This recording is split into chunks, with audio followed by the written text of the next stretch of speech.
Hello, everyone. It's me, Renita Parks. In this week's readings, two things stood out for me: metacognition and learning, and the role of cognitive development.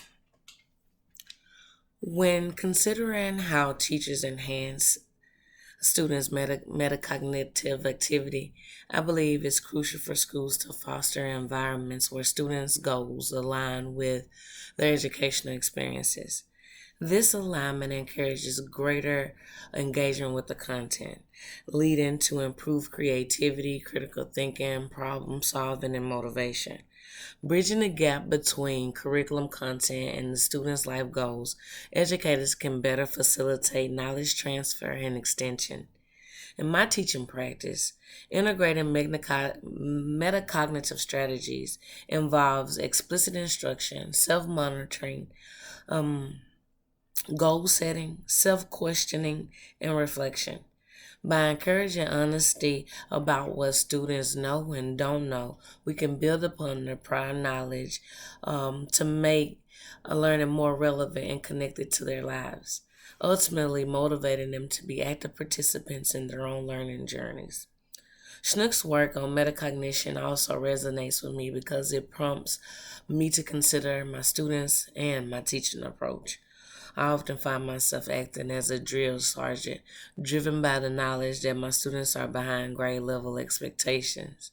In response, I create intricate lessons that incorporate grade level content, complete with scaffolding, vocabulary support, and multimedia elements to aid their understanding.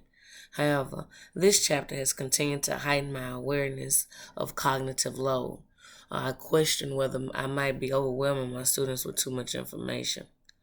Revering Goulash-Sevick's review on Neo-Piaget theory of cognitive development, I couldn't help but to continue to relate to my students. John Pascal Leon's concept of constructive operators, particularly the I operator, responsible for inhibiting unrelated schemes, made me reflect on my students' struggles with distractions and staying on task.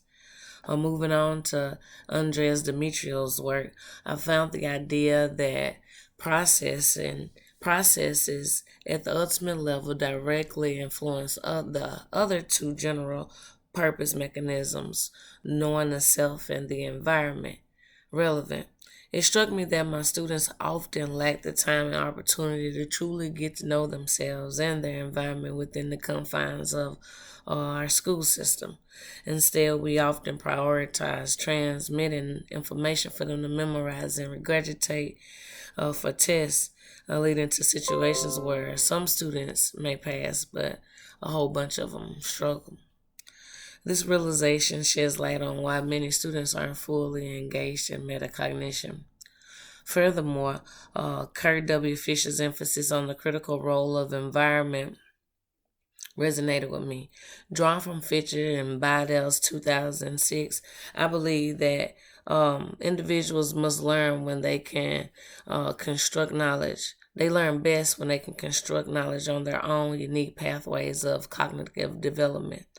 Therefore, if our goal is to enhance learning outcomes, then it is imperative that we support students at their current level and adopt a realistic approach to guide them toward the optimal level of development, drawing upon Vygotsky's concepts of zonal proximal development.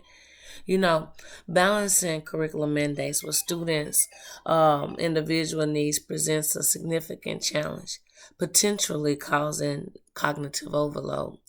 Prioritizing student engagement over rigid content adherence requires a nuanced approach. Insights from Neo-Piaget theory suggest that creating space for students to explore their identities and environments should enhance deeper learning. After our metacognition readings this week, I found myself even thinking more critically and being more productive on accomplishing tasks myself.